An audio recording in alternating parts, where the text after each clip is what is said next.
That's on the BBC's News at 10 with Fiona Bruce.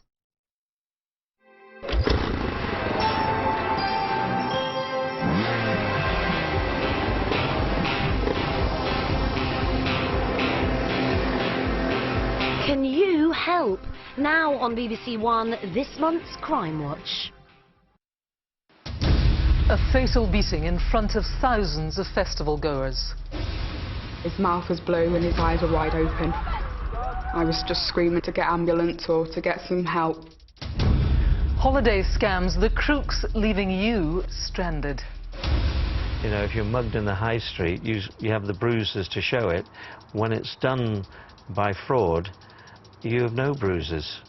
The mystery of the body washed up on a Cornish beach. Suspicious by the very nature of the conditions he was found in. Why would you have a sock in your mouth? And the real-life search for the Holy Grail. Catching the criminals, protecting the public. This is Crimewatch.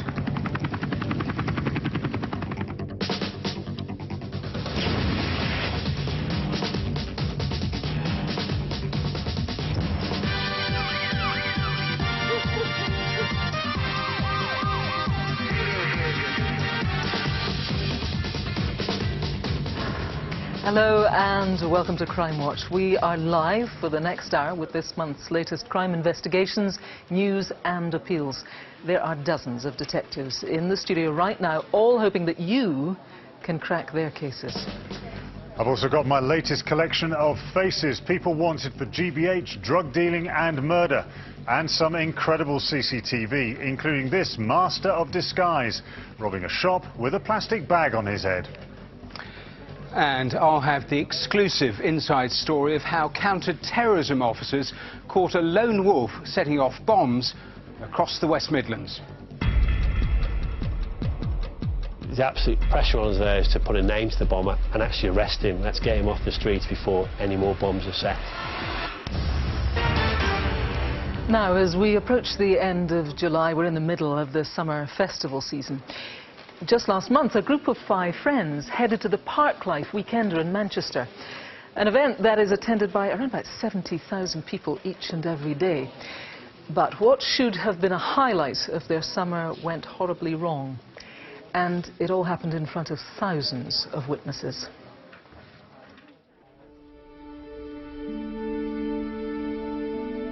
We've still not come to terms with it. That Robert won't come walking through the door with his jokes and with his warmth and his laughter. I was the bigger brother. He used to follow me wherever I went. He's like, I've had 50% of me removed. He was just a really cool guy, and I'm really, really lucky and proud that he was my brother. We were pretty much inseparable since the day we met. He was my best friend. He really was. And he never let me down.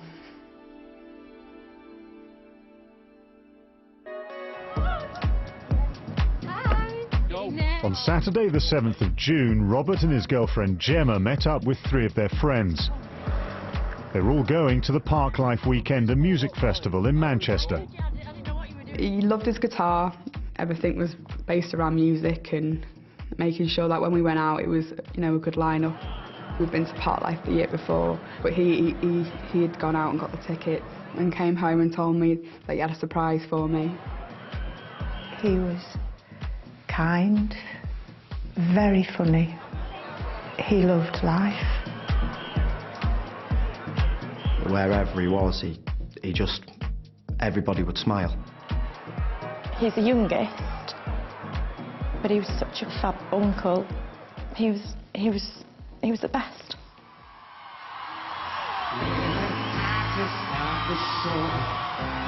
It was like raining and then the sun came out as soon as we got there, really. Danced, bought some drinks.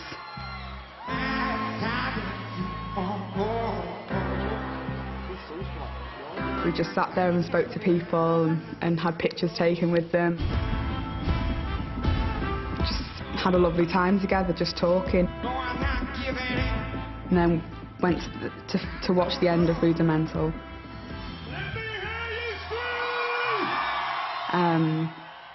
After that, we were just waiting for Snoop Dogg to come on. There was an inflatable doll. It got chucked over once and then chucked back over. And then the second time, it hit me, covered me in mud. And that's when Rob turned around. What are you doing? He actually said he didn't want any trouble. And that's when they've turned into a scuffle. I was trying to get Rob away.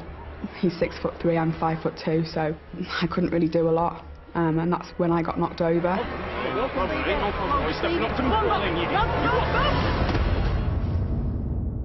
And then it was only within seconds that he came down next to me. Robert! Somebody help me! He wasn't breathing. His mouth was blue and his eyes were wide open.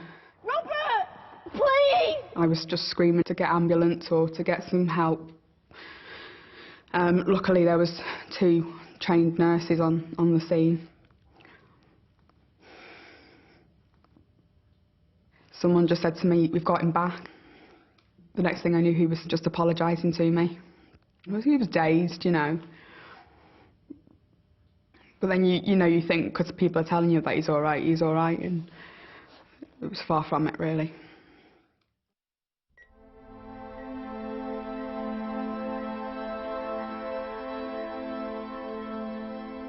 Robert was taken by ambulance to a local hospital, but his condition quickly deteriorated. He was now fighting for his life. We immediately got to the hospital and Robert was in an induced coma. And we all prayed and prayed.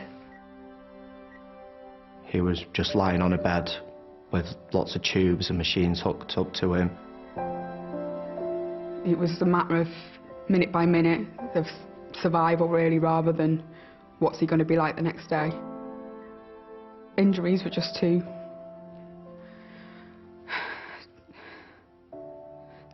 bad for him to recover.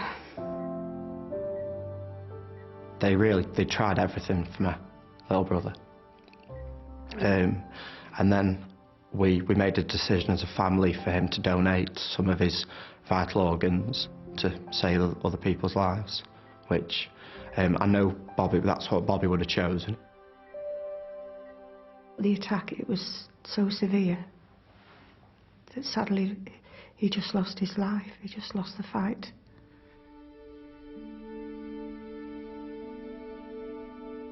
I'm facing a future that's very dark, lonely, and without any hope. And someone has taken that away from me and taken that away from him, all of his dreams, all of his ambition. One question that we wanted to ask is why. He hadn't gone to look for trouble. He'd gone simply because of his love of music. Bobby would have gone and handed himself in if the shoe was on the other foot.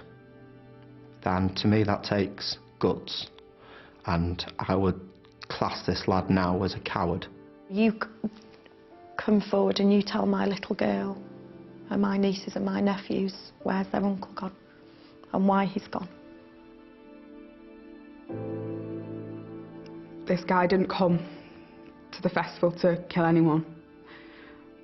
But when someone says they don't want any trouble, and then he punches someone with so much force and violence to do some serious damage, whether he wanted to or not,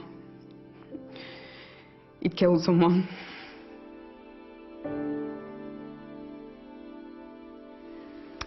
Why, his family are asking, why indeed? Detective Inspector Richard Eales from Greater Manchester Police is here. He's leading the team and the investigation. Thanks for joining us, Richard. I have to say, tragically, this is something that we see all too often here on Crimewatch, this sort of fight. Yes, I think it's fair to say that this was an altercation between the two of them and not completely one-sided. However, given the fact that this person left the scene and has failed to contact us, only makes matters worse for him. We are urging him to come forward. I believe we will find him. It's only a matter of time. Would it be fair to say that you have a pretty clear picture of the suspect thus far?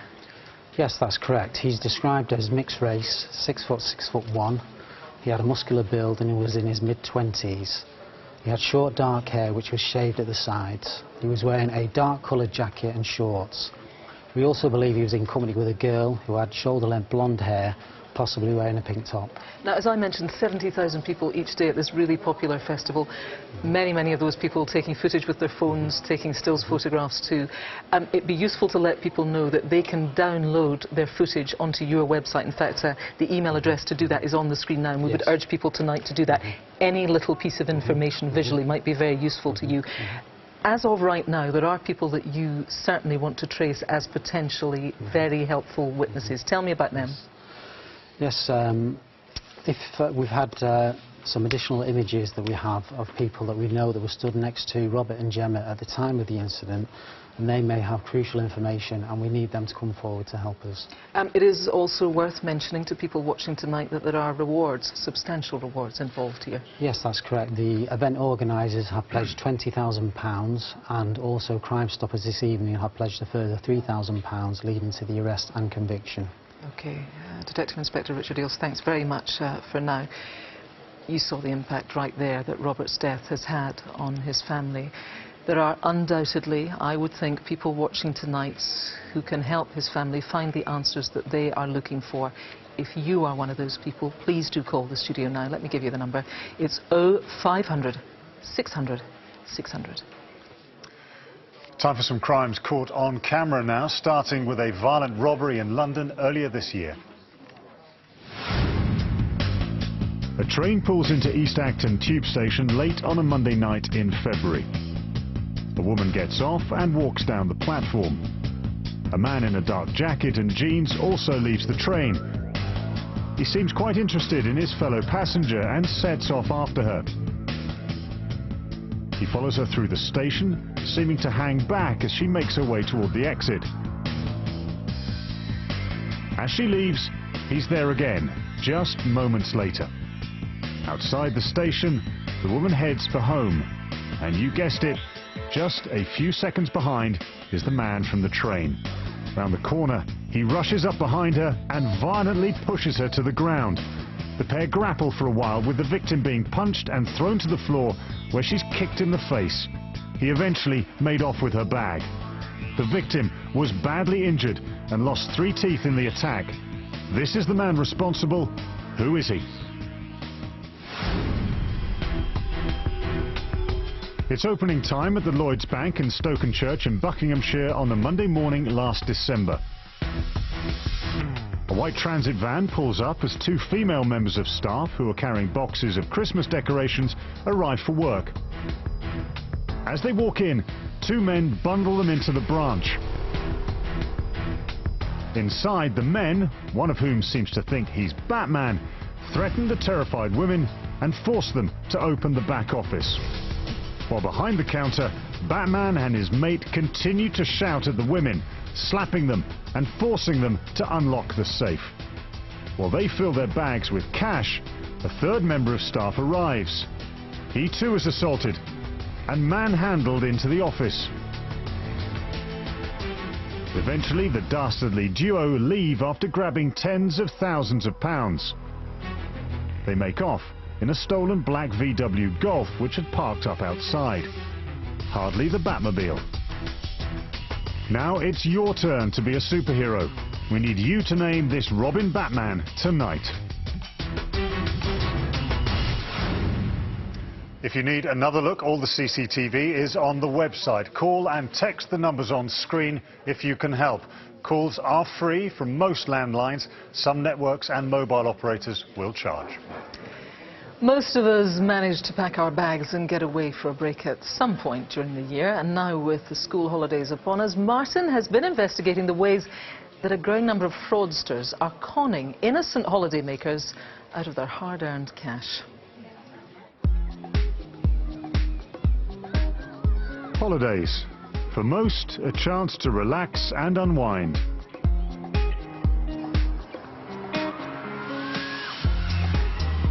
But for a growing number of holidaymakers, that's not necessarily the case.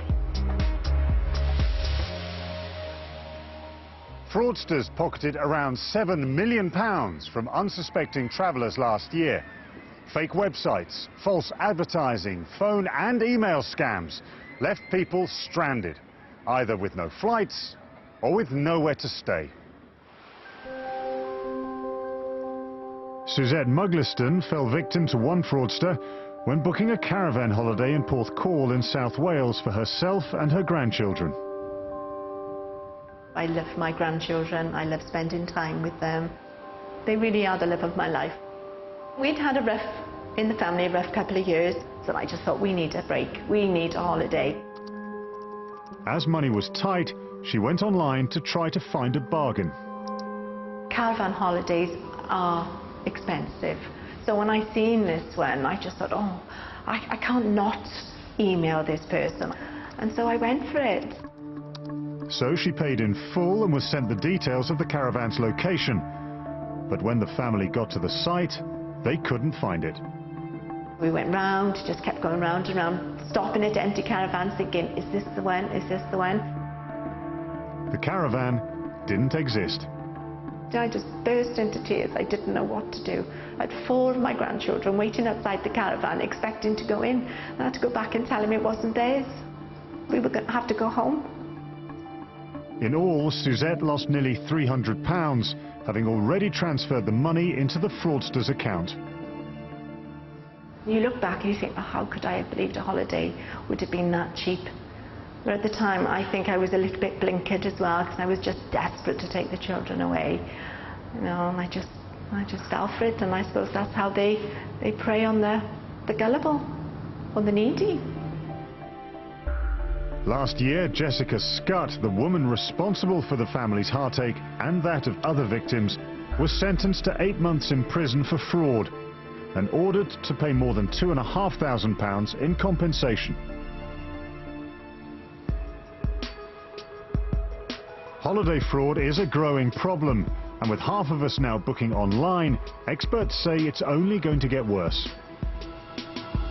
Well, the scale of holiday fraud is significant. Around 50% of the reports made last year were either accommodation fraud or flight ticket fraud. How are the fraudsters doing this? Accommodation fraud is when they're able to set up fake websites that look genuine, then engaging with members of the public, making false representations and taking hard-earned money.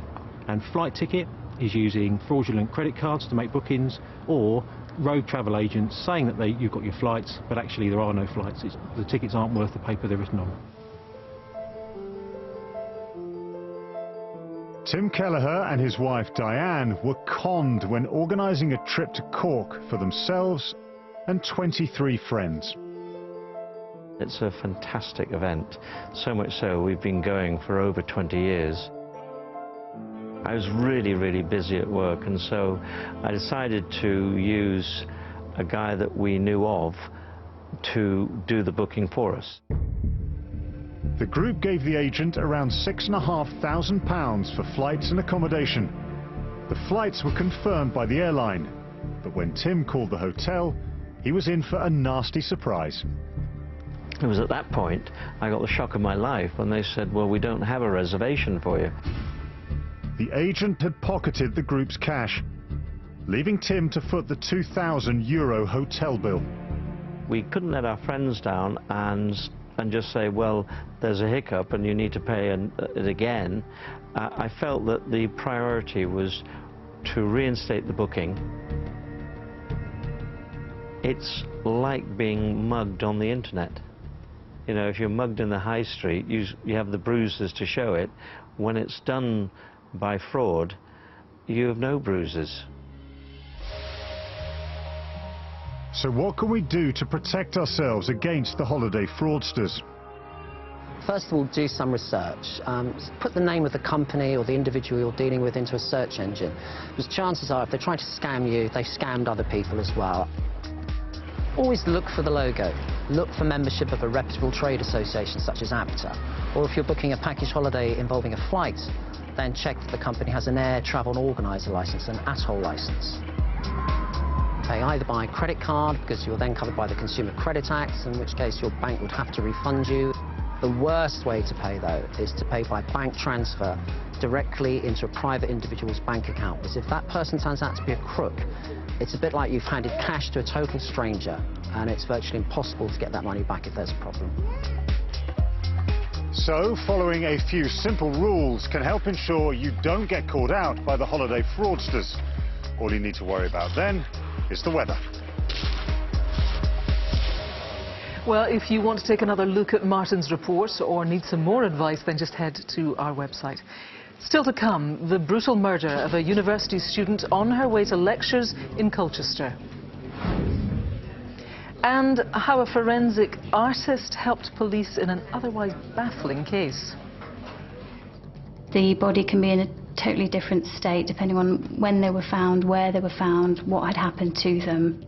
So I altered the image to try and show a realistic interpretation of him. But first, Matthew has got a roundup of the latest crime news. A convicted drug dealer who claimed he couldn't afford health care in his native United States has won his fight to stay in the UK. Johnny Calley from Ipswich was jailed for 7 years in 2007 for conspiracy to supply heroin and crack cocaine. He'd been fighting deportation on the grounds both he and his partner rely on free NHS care. The Home Office said it was disappointed by the ruling and have appealed. Now, can you help in the search for the Holy Grail? A wooden cup or chalice known as the Nanteos cup was stolen from a house in Herefordshire between the 7th and 14th of July. The priceless artefact was believed by some to be the Holy Grail, but has since been proved to be made some 1,500 years after the crucifixion. Well, officers from West Mercia Police are in the studio tonight, ready to take your calls. If you can help to track it down, get in touch now. Finally, a fugitive may have been on the run in Sheffield, but that didn't stop him from finding the time to find police guilty of criminal inaccuracy. Burglar Daryl Burberry got in touch with his local newspaper, The Star, after South Yorkshire police said they believed he could be heading for his home in Heeley. Well, in his handwritten letter, he said, "You couldn't be further from the truth. My home roots are the Manor Estate of Sheffield." Well, Burberry, who's since been apprehended, also wrote his phone number down before thinking better of it and scribbling it out. Now, in our last programme, we appealed for your help to catch the killer of James Atfield. You remember that James was murdered in a brutal knife attack in Colchester that happened at the end of March. He had been stabbed 102 times. Well, only a few weeks after our appeal, Saudi Arabian student Nahid Al-Mania was also murdered in Colchester. The 31-year-old's body was found a mere 2 miles from where James was killed. Nahid had been on her way to a lecture at the University of Essex when she was stabbed 16 times. Well, DCI Lucy Morris, who's leading the investigation into Nahid's murder, joins me now. It's going to be very difficult for Crimewatch viewers not to listen to those two cases and somehow think that they are linked. What would you say to that? We hadn't ruled out that possibility, but there's no definitive evidence linking the two murders. They remain separate investigations, but run in parallel. OK, so tell me what you do know about Nahid and what happened to her. Well, at 10:37 in the morning on Tuesday the 17th of June, a member of the public found Nahid's body on a footpath off Avon Way in Colchester. They called for an ambulance, but unfortunately they couldn't save her. As you say, she'd been stabbed 16 times. Now, we are pursuing a number of different theories, but there's no clear motive, and she doesn't appear to have had anything stolen. The depth of this tragedy surely lies in the fact that usually she would have made this walk with her brother. You have CCTV of her and her last movements. Just talk us through that. Yes, that's right. The Salary Brook Trail is a pathway commonly used by students walking to the nearby campus. That morning she would have left her home address at Woodrow Way in Colchester, walked down Stanley Woodrow Way and cutting through the shops at Hunrick Road. And it's here that we see the last CCTV image of her at 10:19. She's seen wearing her hijab headscarf. Now, you said 10:37 was when her body was found. As you've described it and where it is, it surely must have been a very busy part of the world, this. That's right. There's a number of people we still need to identify. We're particularly keen to trace a male seen wearing a distinctive beige jacket, similar to this one. Now, he's described as a male of late teens to early 30s, about 5'6" tall, of average build with short dark hair. DCI Morris, I should mention to people watching that you're also very keen to trace students who are no longer at the university but would be familiar and would have used this area. You also want to tell us just very briefly about a reward. Yes, that's right. For both investigations, there's a reward of £10,000 for any information leading to an arrest and conviction of those persons responsible. OK, DCI Morris, thank you very much for updating us on that. There is clearly at least one extremely dangerous person out there who needs to be caught, and fast. If you can help with either of these investigations, I would urge you to do the right thing and to get in touch with us using the numbers on the screen. Let's go to Martin. We start the Wanted Faces with an urgent appeal from officers in Humberside who need to trace John Heald after a hotel landlady in Bridlington was murdered last week. 53-year-old Heald, who also goes by the names John Davis or John King, has links to South Yorkshire and usually wears a diamond stud earring. He has a variety of tattoos, including a horse and dots on the knuckles of his left hand, and birds, a mermaid and an eagle on his right arm. There's a £5,000 reward for information leading to his arrest, but he's considered dangerous, so if you see him, call 999. Next is Cesar Florea. Detectives are looking for the Romanian national in connection with the attempted rape of a woman in North Ormsby in Middlesbrough last month. During the attack, the victim was so badly beaten she suffered a broken nose, a broken shoulder, and her arm was fractured in 3 places. This CCTV shows Florea just before the attack. As you can see, he has a very distinctive gait. The 25-year-old has links to London and Romania and has previously worked in car washes. The third is Adebayo Ekan. He's wanted in connection with the murder of 18-year-old Marcus Hall, who died after a violence erupted outside a nightclub in Luton in 2001. Ekan, who's either 37 or 38, has links to West London, the West Midlands and to Ghana. He uses a number of aliases, including James Dalvin, Dave Bell and Gary Plummer, and has a round burn mark and a large scar on the back of his left hand, as well as a 2-inch scar on his right forearm. He's also considered to be dangerous, so call the police immediately if you know where he is. There's a £5,000 reward for information leading to his arrest. Lastly for now is Kieran Simpson. He was part of a gang who racially abused and assaulted a taxi driver inside his cab. The attack caused the driver to lose control of the car and smash into a set of railings. 22-year-old Simpson has links to Liverpool and Sussex. He shouldn't be approached again, just call 999. Now, all the faces are on the website. If you know where they are, call and text the numbers on screen. Texts will be charged at your standard message rate. Next, Devon and Cornwall police need your help to solve a mystery. In February, a man's naked body was washed up on Perranporth Beach on Cornwall's north coast. There were some signs of possible drowning, but police are still treating the death as suspicious.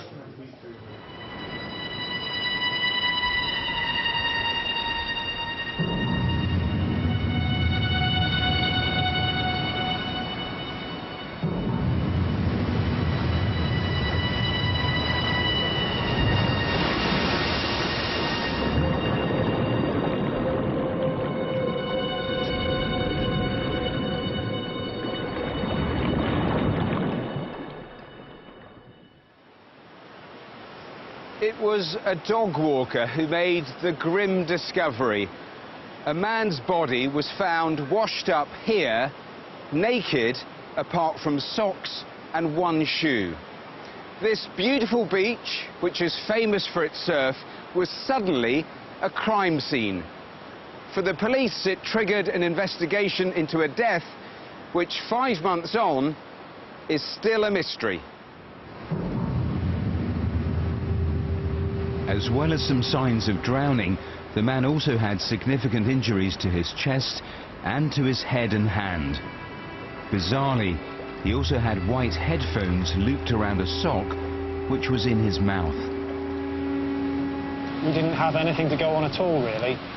We had a body washed up on the beach. We didn't have any clothes or identification. We didn't know where he'd gone in. We didn't know how long he'd been in the water even. So it was a really challenging investigation right from the start. We are used to having bodies washed up on the beach being a coastal area. This was very different, though. And instantly suspicious. Suspicious by the very nature of the conditions he was found in. Why would you have a sock in your mouth? It's not a usual way of finding a body on the beach.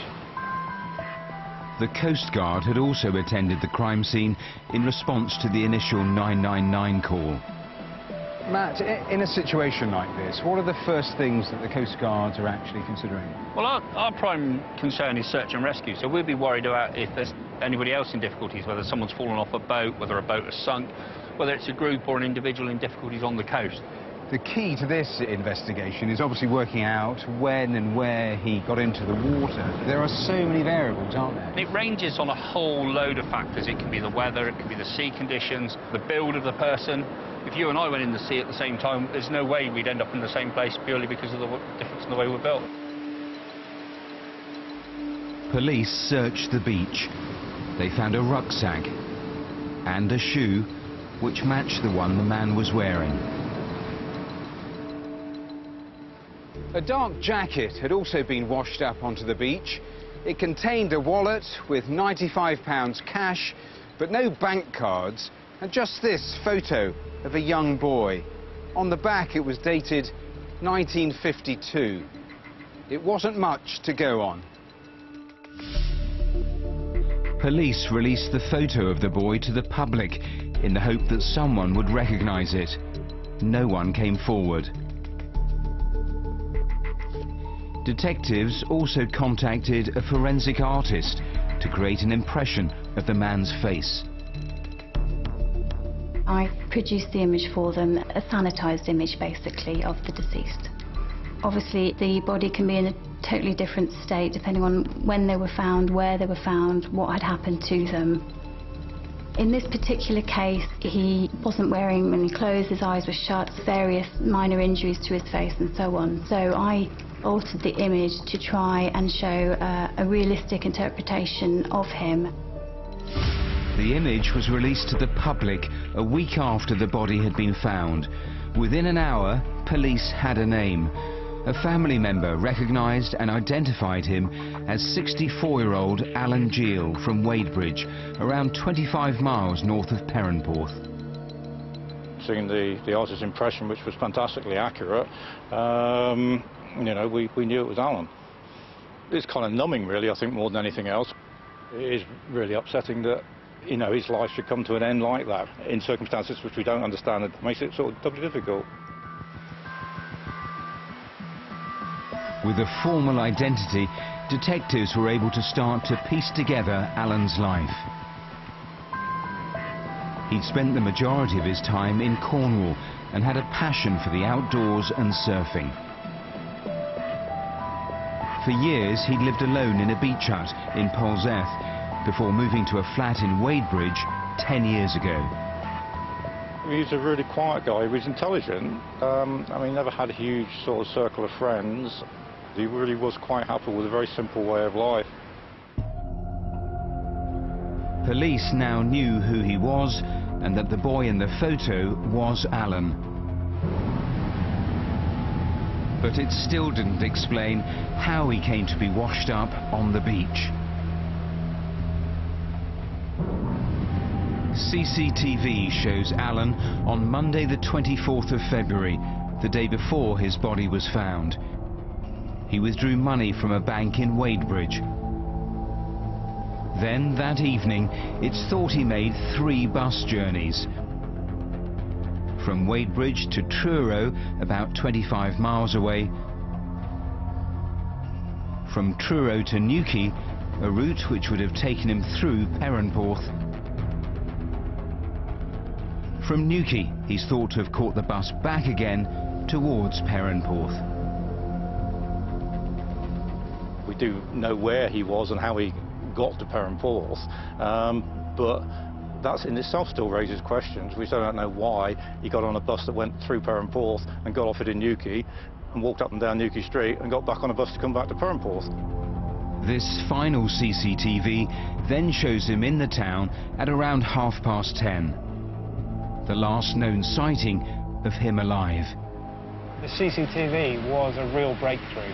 It showed us the route he'd taken, it showed us which buses he'd got on, and it showed us which towns he'd walked around. And ultimately, it did show us that he'd got back to Perranporth that evening.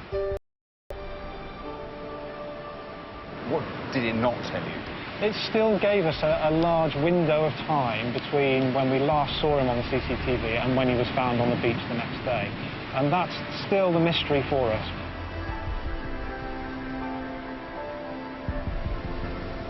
Did he meet anyone? Did he see anyone? What was he doing during those last few hours? We still don't know that.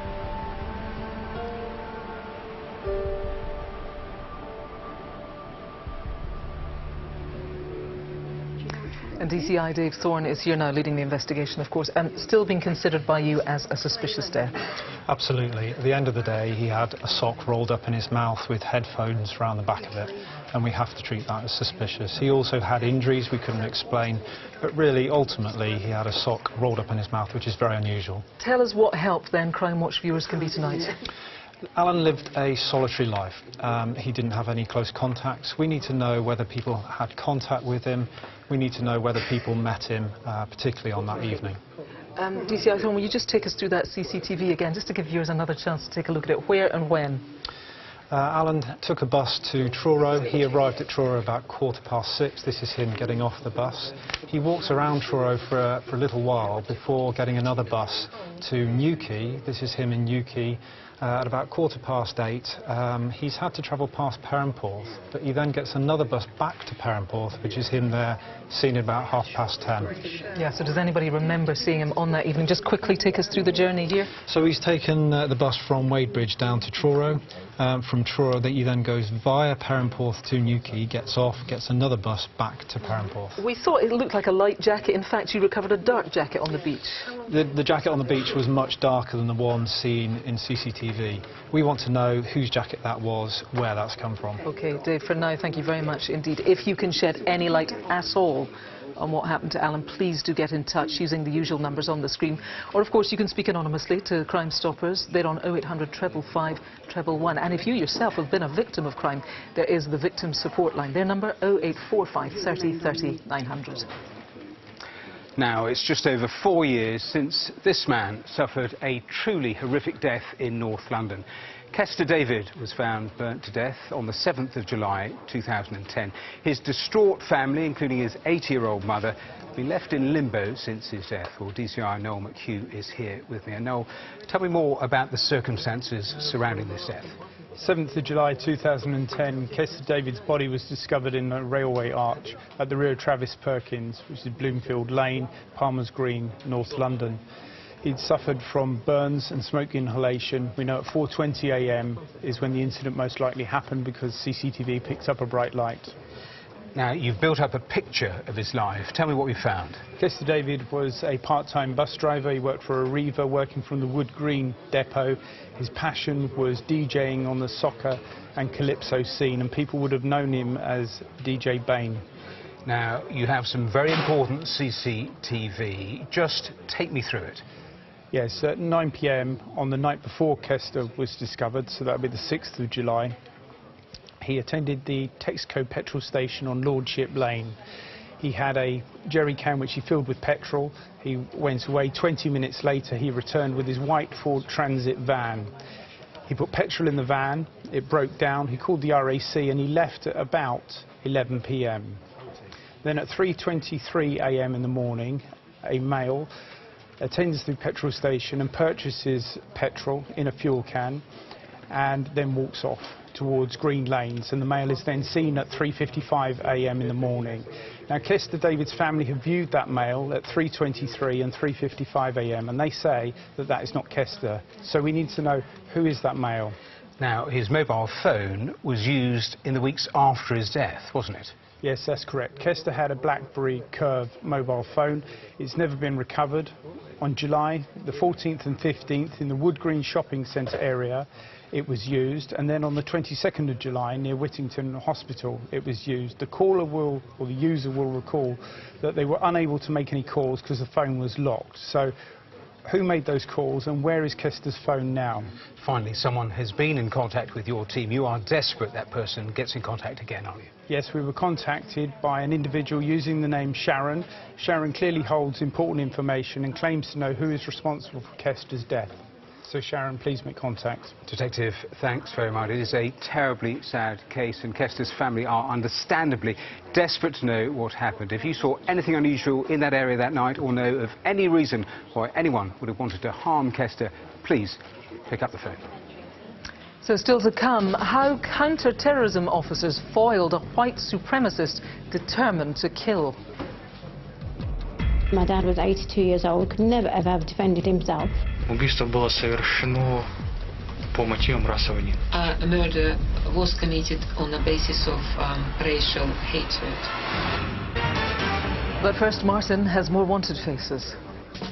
We start this time with Lamonas Sapuskas, who's wanted after he failed to turn up at court to stand trial for GBH with intent after a man was attacked by a gang armed with a crowbar and a hammer. The 41-year-old has links to Lithuania, the West Midlands, Somerset and South Wales. He's a big chap at 6'4" and is described as being of extremely heavy build. Next is Darren Byrne, although police aren't convinced that's his real name. He's wanted in connection with a conspiracy to supply drugs worth more than £5.5 million. The 31-year-old has connections to Dublin and Liverpool. Number 7 tonight is Nijio Habib. The 44-year-old is wanted in connection with an incident during which bullets were fired and a hand grenade thrown at a house in Essex. Habib, who has connections to Ilford, London and Birmingham, has a small scar on the side of his nose and is described as having a London accent. He also goes by the names Claudio Mohammed or just Jimmy. And finally we have Nigel Anthony Rowell. But he uses lots of other names, including Nick Rowe and Nigel or Nicholas Powell. Detectives want to speak to him about a series of burglaries and thefts, the most recent of which saw 3 guns, thousands of pounds worth of computer equipment and a Land Rover stolen from a small business in Devon where Rowell had been working. The 49-year-old has links to Weston-super-Mare, Blackpool, Birmingham, Bournemouth and throughout Devon. Rowell, who has a Brummie accent, should not be approached. Call and text on the usual numbers if you recognise any of tonight's faces. They're all on the website and available on the red button until midnight. Now, updates on some appeals that we've featured, and in March we brought you the case of 36-year-old Simon Holdsworth, who was killed as he made his way home from work in Sheffield. Happened just before Christmas. Well, 2 weeks ago, 45-year-old Sean Wainwright of Dagenham Road in Sheffield was charged with Simon's murder. He is currently on remand and will appear in court again in November. We'll update you on that when we can. We can also bring you the latest on the murder of Jean Campbell. The 53-year-old died after being attacked while walking her dog near her home in Glasgow in December. Well, this morning, a 21-year-old man from Glasgow was committed for trial, accused of Jean's murder. He was remanded in custody. Now, many of you will remember this face. Elaine Doyle was just 16 when she was murdered after a night out in the small Scottish town of Greenock back in 1986. Well, in 2011, we reconstructed her last movements and appealed for your help to find her killer. Well, the following year, 49-year-old John Doherty from Greenock was arrested after his DNA was found to match that taken from the scene. And last month, Doherty was convicted of Elaine's murder. Sadly, Elaine's father, Jack, died before he saw her killer convicted. Doherty will be sentenced next month. The last of our CCTV now, starting with a chilling attack on a woman in Manchester city centre just before Christmas. A woman is walking to work early on a Sunday morning. Just behind her is a man with his hood pulled up. As she walks, he quickens his pace to keep up with her. He follows her for a while along Deansgate. As they cross Tonman Street, he catches up with her and tackles her to the ground. He then sexually assaults her. Police think the same man attacked another woman in the same area around 30 minutes beforehand. On that occasion, the cameras get a clear shot of his face. A predatory sex attacker. We need him off the streets tonight. Name, please.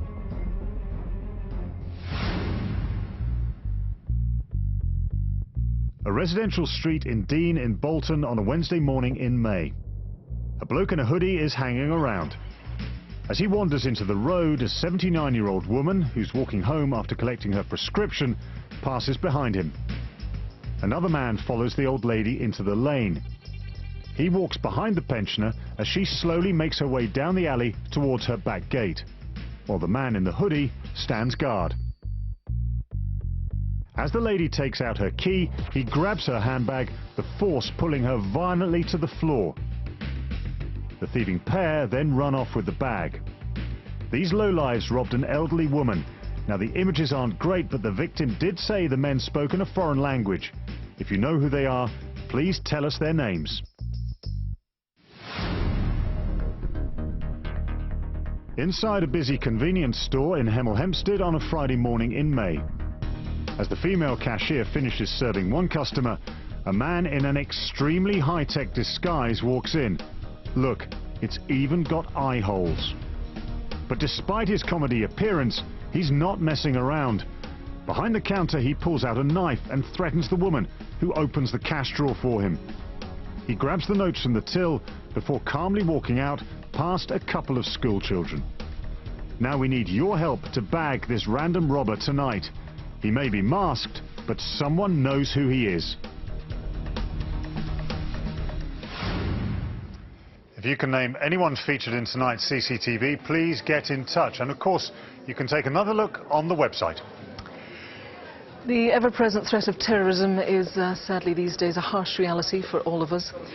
Imagine, if you will, the possibility of a terrorist on the loose setting off a series of bombs, each just a week apart. Well, it happened last summer in the West Midlands. The explosions were timed to hit worshippers attending Friday prayers in mosques. And it was clear the bomber wouldn't stop until he was caught. But with a population of over 5.5 million, how do police track down a lone wolf?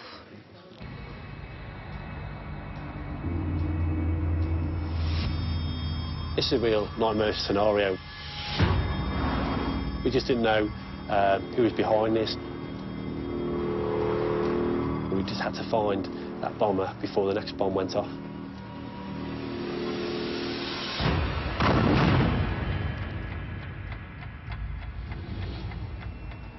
At 1 p.m. on the 12th of July last year, a bomb packed with nails exploded at this mosque here in Tipton. It was a Friday when mosques are at their busiest, and it was the third such bombing in a matter of weeks. If that pattern continued, the counter-terrorism teams had just 7 days before the next attack. With over 200 mosques as potential targets, their task was huge. The 3 bombs had all been detonated in the West Midlands. The first in Walsall, followed by Wolverhampton, and now Tipton. It was only good fortune no one had yet been killed. We knew that the next bomb was a real high risk to life, so it was imperative for us to catch the person or the people that were responsible for it. With over 200 mosques in the region as possible targets, detectives had to work fast. They began by examining CCTV from the first bombing in Walsall. We really had to find the person quickly. We needed to get that crucial image of our bomber. What we're looking at there is CCTV around the Walsall Mosque of anyone carrying an object into and then coming out of the mosque without an object. We didn't know whether the person put the bomb there an hour before or 3 days or 4 days before for those times. That must have been an enormous amount. Yeah, there's thousands of hours worth of CCTV. After following dozens of potential suspects on CCTV, the trawl finally revealed one man whose suspicious actions stood out. The white man in dark clothing was seen carrying a bag outside the mosque just before the explosion. The key then was to follow that person on a number of CCTV cameras, just trying to find that clue to who that person was, where they lived, so we could identify and arrest them as quickly as possible. As well as the CCTV images of the suspect, detectives had one other significant lead. The remnants of one of these, a child's lunchbox used to conceal the first bomb. Having now pinpointed the main suspect, next they needed to trace his journey to the mosque. After following his route in reverse on dozens of cameras, they finally got a clear image of his face, and he was carrying a green Asda bag. detectives were convinced the lunchbox containing the bomb was inside that bag.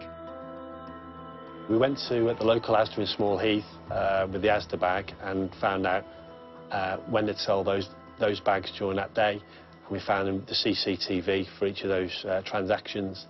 At that point then we found our bomber had bought the green Asda bag, but crucially had also bought child's lunchbox. That child's lunchbox contained the bomb. And crucially, you could see his face this time. Absolutely, that was a real crucial moment. We had two clear images, one from the bus, one from Asda, of our bomber's face. What we had to do then was put a name to the face and arrest him as quickly as possible, certainly before the next Friday.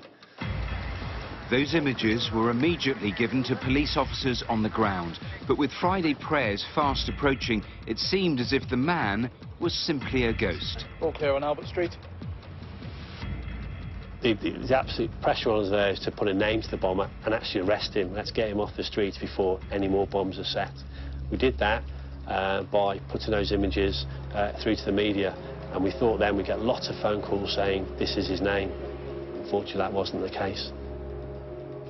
Understandably, the community were concerned, mosques were concerned about their congregations, and it was absolutely imperative that we found this person before next Friday, because we knew there's a high risk of another bomb being planted. It appeared the bomber was an expert at keeping a low profile. The press appeal didn't lead to a single phone call. We then went to tried and tested police work, both detectives and local neighbourhood officers armed with these images of the bomber in the Small Heath area. We knew he shopped at Asda, we thought he lived close by, so then we visited every business, offices, shops in that area. With just a day to spare, the old-fashioned detective work paid off. Do you recognise him? Two neighbourhood sergeants, armed with the photographs, went to a small industrial estate and showed the photographs. A person there recognised him as a foreign student that was working within their offices. We need to speak to him right now. And there was Pavlo Lapshin, there was our bomber, and he was arrested. I'm arresting you on suspicion of causing explosions. No. We knew that the person we'd been searching on CCTV for so long was finally in custody. We still had more work to do. We didn't know whether he was working alone or with other people, but we knew that person we'd painstakingly found on CCTV. We knew we'd finally got him. 24-year-old Lapshin was a student from the Ukraine who'd come to Britain to study at Coventry University and got work experience at a local engineering company. He'd been in the country for 90 days, but was staying in a flat on the industrial estate and hadn't socialised with anyone. And when you interviewed him, I mean, what was he like? He almost seemed proud of what he'd done, and he talked about he wanted to start a race war. He wanted to have a wave of terrorism by planting these bombs. Officers weren't convinced these were Lapshin's only crimes. He was a self-confessed racist targeting Muslim sites, and their attention quickly turned to the unsolved murder of an elderly Muslim man just a few months earlier. Almost a month ago. In May last year, Crimewatch featured an appeal to catch the killer of 82-year-old Mohammed Salim. The grandfather had been stabbed to death while walking home from his regular evening prayers in Birmingham. Grainy CCTV showed a white man running away from the scene. Although at the time of the murder he'd only been in the country a matter of days, detectives suspected Lapshin could have been responsible for Mohammed's death. And what did he say at that stage when you asked him about that murder? Once he was arrested for the murder, again, he admitted it straight away. Убийство было совершено по мотивам расовой ненависти. Murder was committed on the basis of racial hatred. He said he took a knife out with him. He wandered around an area looking for an opportunity to kill a non-white person, as he called him. He walked past the mosque, expecting Muslim people to be at the mosque.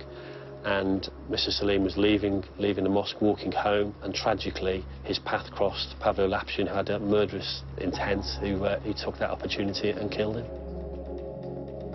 Mohammed Salim's family will never come to terms with Pavlo Lapshin's random, murderous act. This man, Pavlo, came into the country. He'd been here, what, 2 days, 3 days before he struck and he killed my father. So he came with the intent of killing a Muslim man, and he picked my father. And Pavlo is a strapping young man, and, you know, my dad was 82 years old, could never ever have defended himself. And to, you know, kill him the way that he did, and my dad suffered the way that he did when he died, it's just unforgivable, and the impact that it's had on the family and the grandchildren. Mohammed Salim was Pavlo Lapshin's only victim, but he had intended for his campaign of terror to last much longer. In his room we found other bombs ready to go. We knew he would have carried on if he had not been stopped. I think he's an extremely evil but misguided individual. He's influenced by right-wing ideology. Came to Birmingham, killed a defenceless elderly gentleman and caused real fear and concern amongst the whole community with his bombing campaign, and rightfully he's behind bars.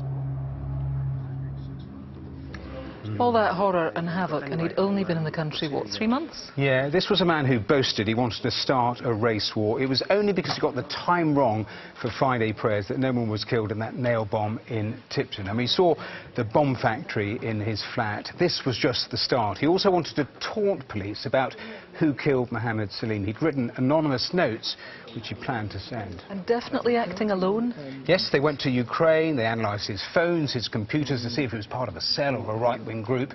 He was a loner, but the computers were packed with white supremacist material driving his hate. There was also this video of him testing one of his early bombs. It's worth seeing.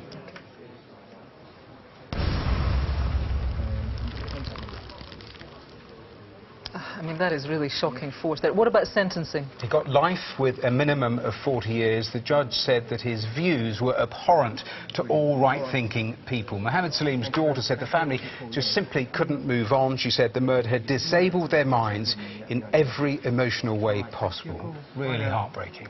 Thanks, Matthew. Just time now for a quick update on tonight's calls. Here's Martin.